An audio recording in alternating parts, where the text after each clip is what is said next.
makosana potengera imene situation ili pa ground makamaka pa theba pano boma kuzera ku Minister of Foreign Affairs atusatu chikalata chimene achipanga publish pa sambalo la mchezo la Facebook. Chikalata chake ndi chimene tikuchonacho kusera pasikini pathopo ndipo achipanga publish chigawo cha kumadzulo komwe kuno ndi akufotokozera pa chikalata chimenecho kunena zona kuti potengera ndi nyengo zimene amalawi tikumana nazo ku dziko lino la South Africa makamaka amene akuchitira ma vigilantes kupanga chipongwe amalawi komanso nzika za maiko ena pameneno akufuna zona kuti ma foreigners tonse tichoke ku dziko la South Africa whether legal or illegal ndi abomawo akuti akutsatira ndi chidwi zimene zikuchitikazo ndi akuti akhalano akulumikizana ndi amalawi osiyanasiyana kuzera ku embassy amalawi kapena kuti ku Home Affairs akhala akumana ndi amalawi osiyanasiyana ndi kuwafunsa mavuto amene akumana nawo komanso kumvesesa amene amalawi akuvutikira kusatiratu zimene akuchita makosana amene a dziko la South Africa makamaka pamene akutithamangisanso malocation mmene timakhalamo after ena ndi kuti takanikanso kulipira malentos chifukwa nangasi malo ogwira ntchito ndi kuti mbiri mwayo atsekedwa ena timapanga business ma street zosatira zake ma business amene asekedwa ena amagwira ntchito ma sponsorship monsemo ndi kuti atsekatseka siso nzika zimenezi ndi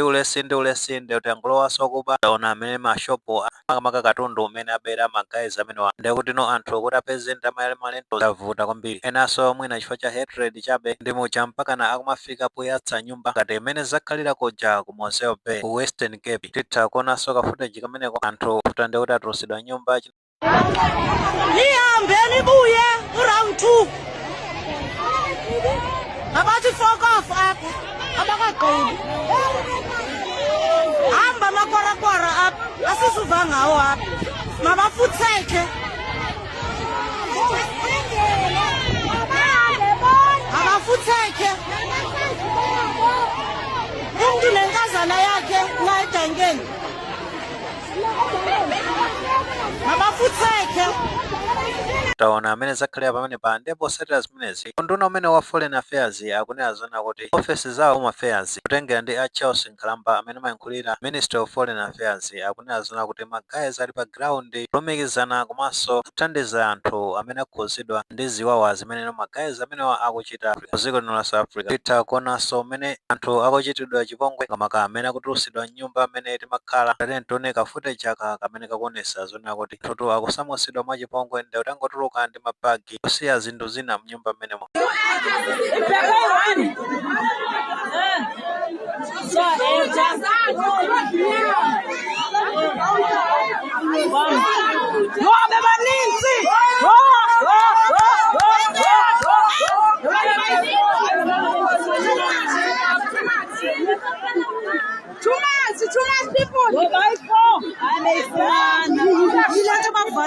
taona mmene zakhalira pamene paso anthu ngati amenewa akunena zona kuti titha kuyimbira ku Home Affairs ko chifukwa ayika nambala ikaona ndithu chikalata chimene chikusera pa sikini pathopo komanso kwakeko ndi kuti kuli nambala zimene titha kuyimbira ku Home Affairs kazona kuti takumana ndi situation yofuna kuti atithandize kutengeranso mmene zinthu zikuyendera pa ground ndi akuti timu ya ku Home Affairs ko ili pa ground kulumikizana ndi anthu onse amene akhuzidwa ndi zinthu ngati zimenezi ndi ngati tikuziwa zona kuti abale athu ena ake akhuzidwa ndi zina zake pena pake tiye ndithu tayimbira amene wa Home Affairs kugwiritsa ntchito namba zimenezo ndi cholinga choti atheno kutithandiza of course anena zona kuti pa ground po amene akugwira ntchito kuti ndokhawo aku Home Affairs osati akamberembere amwina amene akumabwera kumazanena zona kuti iwo akugwira ntchito ndi Home Affairs akuti ndi okhawo amene akugwira ntchito ground kuthandiza Malawi tisakopeke ndi akamberembere ake ndi imene akufotokozera mu chikalata chimenechi ndi tikatsata bwinobwino ja 2 days ago member ku office ya mtsogoleri wa dziko komanso nduna Justin Saidi anafotokoza kunena zona kuti boma akuchita chotheka china chonse ndi cholinga choti apange repatriate Malawi amene takhuzidwa ndi zosatira za ziwawa zimenezi paja amazanena kuti figa ya anthu amene akuyembekeza kuti asamusidwa kuchoka ku dziko la South Africa voluntarily ndi kuti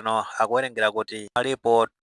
2030 komano potengera ndi mmene situation ili pa ground tutu amene akhuzidwa atha kupezeka zona kuti chitengero chake ndi chochuluka kwambiri posiranso pa figa imene ya 2030 ndi paja amanena zona kuti wiki imeneyi pomafika kumapeto aonesesa zona kuti anthu amene takhuzidwa ndi zimene zikuchitika ku South Africa kuno tikhala tikubwerera Malawi pogwiritsa ntchito basi zimene aboma apeza kuti zinyamule anthu amenewa. So amene taona uthenga umenewo tiyendethu tipange share kwa anzathu amene mwina asanathe kuona uthenga umenewo kuti mwina atha kulumikizana ndi akumene ku Home Affairs akhala zona kuti akhuzidwa ndi mavuto amenewa. Ndiso potenga ndi mene situation ilili anthu amene akhuzidwa ndi ochuluka kwambiri, so titha kulumikizana nawo ndi cholinga choti tithandizike paja ambiri ndi kuti atulusidwa nyumba zimene makhala ena agona ku polisi. Tiyendethu tilumikizane ndi anzathu amenewa kuwadziwitsa za uthenga umenewo ngati sakudziwa zimene zikuchitika, zimene dongosolo la boma lakonzedwa. Paja magayi amene wa ku South Africa akunena zona pa 30 June maforeigners onse ndi kuti achoke ku dziko limene South Africa. Tikuonanso nkhanza zimenetu zikuchitika zatsatira bwinobwino nzika za dziko la Mozambique ndi zokwana 7 zamwalira kutsatira ma violence amene akuchitika ku dziko lino la South Africa. Pa anthu 7 amenewo anthu 5 ndi kuti achita kuphedwa ku dziko limene la South Africa, ku Western Cape, ku Mosao Bay. Paja kumene ku nyumba zambiri ndi zaotchedwa ndi moto monga metafotokozera kale, ndi magayi amenewa amachita kuphedwa ndithu ndi nzika zimene za dziko la South Africa. Of course mafuta singapange atache kumano mafuta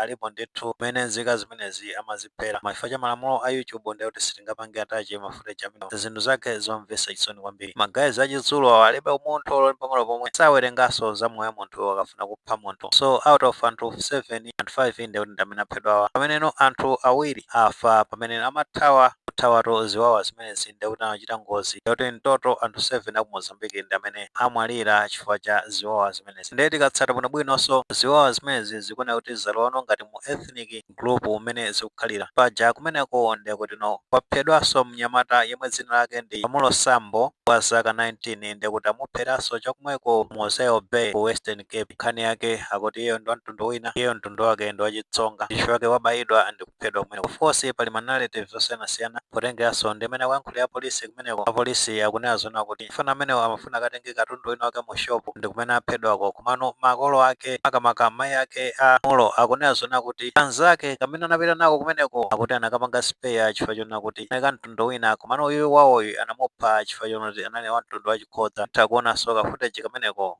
And what I heard when that boy came here, he says he was behind the door. Ne? My boy was hiding somewhere where there is a cupboard. So I don't know what happened. They never touch him because he's a Xhosa. That boy of mine, because he's a Tsonga from Limpopo, is being killed. And my son was explaining that he's a Tsonga. I have an ID. So I don't know why they kill my son. I don't know. Chabwino taona kumasula mvamene kudondolera mayi amene. Of course tikasatira bwinobwinonso nkhani imene makamaka yokhuzana ndi kuphedwa kwa nyamata amene phungu wa nyumba ya malamulo wa chipani cha EFF chipaneto cha Julius Malema amene zina lake ndi Naledi Chiro anazunzulanso apolisi posintha narrative makamaka nkhani ya kuphedwa kwa nyamata amene. Akuti apolisi asasinthe zichewa nkhani ndiona kuti mwana amene waphedwa chifukwa choti ndi osiyana mtundu magayi amene achizulu. Ndiye tikatsata bwinobwino mbuyo mu Julius Malema asayankhulapo nkhani yokhuzana ndi zimene akuchita magayi a mtundu wachizulu akunena zona kuti akamaliza kuthana ndi kuti ndi maforeigners ayamba kupangano za mitundu ina kumeneko. When you are done with Nigerians, when you are done with Mozambicans and Zimbabweans and Zambians, you are going to go for Shangans from Guyana. I have to stop you now before you come to me. Now some of us can't even talk your language.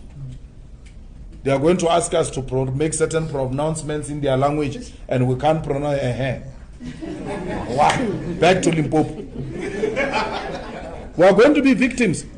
Tamumva tu Malema zimene anayankhula mbuyo mu ngati ndithu anali ndi profesa ina yake zomweno zikuonekeratu kuti zikuchitika padakali panopa. Ndi ngati anthu amenewa akuphana okhaokha nangano anthu obwera ndi kuti angatipange spare nkhani zake tu zovuta kwambiri. Kono blame ikupita kwambiri kwa Jacinta Zuma amene akusogolera gulu lija la March and March achinangizwe mchuno maso mtakati tanzawo amene akusogolera gulu limeneli opanga tu zionesero zolimba ndi maforeigners maso gulu lija la Operation Dudula amene akuzuzidwa kwambiri kuphatikizapo zimene anayankhula Naledi Chiro MP wa AFF nazona kuti zimene akuchita magayiziwa ndi kuti akusokoneza kwambiri dziko la South Africa. Of course tikaona ku Minister of Foreign Affairs a George Chaponda kumeneko pakati pa ndi kuti mene anapita ku Kruger National Park kuchako kunali msonkhano wa SADC umene nduna zochokeratu ku maiko osiyanasiyana ku Southern Africa zimakambirana. A George Chaponda anayankhulatu mokwiya kwambiri kususula zikumene South Africa makamaka polekerera kuti nzika zake zikuchita nkhanza nzika za maiko ena ambiriso tinaona amene anayankhulira naso amene anayankhulira Ronald Lamola nduna ya Foreign Affairs kuchoka dziko la South Africa kuti achitapo kanthu pofunatu kuthana ndi atsogoleri amene akuyambisa ntchito umene polimbana ndi maforeigners pano mpaka na pano palibe chanzeru china chonse chimene chinachitika makamaka nkhani yake ndionera kuti ma politicians amenewa kopato zisankho zimene zikubwera kumeneko of course maiko ena tikuonanso amene nkhani imene ayitengera serious ngati magaya ku Ghana akuoneka kuti ndi ali serious kwambiri amene akunenesa kuti apanga cripple economy ya dziko la South Africa monso kuthamangisa mining firm amene amapanga operate ku dziko limene la Ghana chokera ku dziko limene la South Africa so magaya amene ku dziko la South Africa let's be brothers keeper ine nzathu zamaonekera tendi muthamangire timuthandize nzathu amenewa maso ndi kuti tiziwise kumeneko Home Affairs